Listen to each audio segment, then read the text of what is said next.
Got your eye on the 2026 CR-V EXL? You're in the right place.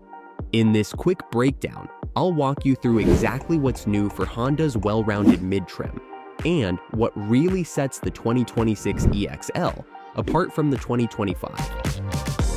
First off, the EXL keeps the same trusted turbocharged 1.5-liter engine, but Honda did add a few smart touches inside and out.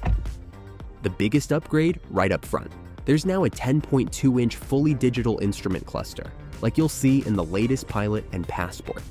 It splits your info into two clean sections for trip data, audio, phone, and settings. And you get new rollers on both sides of the steering wheel to control it all with ease. You can even switch up the cluster layout to match what you like best. Personally, I think the bar design looks really clean.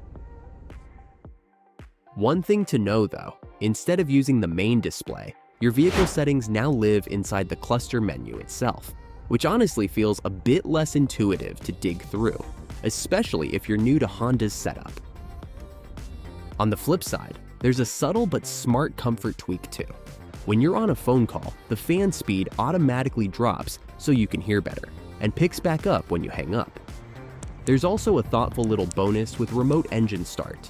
You can now adjust your heated seat settings.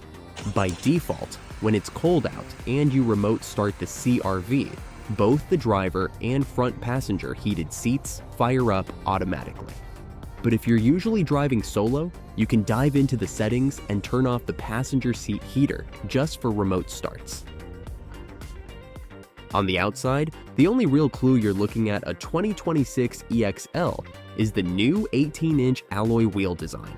Everything else looks pretty much the same as before, which isn't a bad thing if you already liked the styling. Inside though, it's a bit of give and take. While the new cluster is a nice step up, the main display took a slight step back in a few ways. For starters, Honda replaced the physical back button with a hard phone button instead. Sure, the back function still pops up digitally when you need it, but if you're like me, you'll probably find yourself hitting the phone projection button by mistake more often than you'd like. And both the built-in compass and the cluster compass display are gone for 2026. Also, you no longer get that customizable display with extra apps and widgets. Now there are just a few basic functions, and the whole setup feels more simplified. Some folks might actually prefer this cleaner layout, but what about you? What do you think of this new setup? Drop your thoughts in the comments. If you used Waze or Apple Maps before, here's something to know.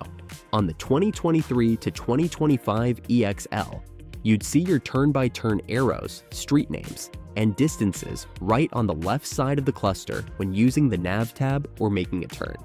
For whatever reason, Honda dropped this for 2026, which is pretty disappointing if you liked that quick glance guidance. One more heads up, just like in the Sport Touring, SiriusXM is no longer built in for 2026 EXL, so if you're a fan of satellite radio, you'll need to stream it from your phone instead. On the bright side, if you listen to FM or AM, Honda finally made it possible to delete a preset entirely, something you couldn't do before. So now, you can not only replace your saved stations, but remove them altogether. Finally, the 2026 EXL now also has USB-C ports for faster, cleaner charging for your newer devices.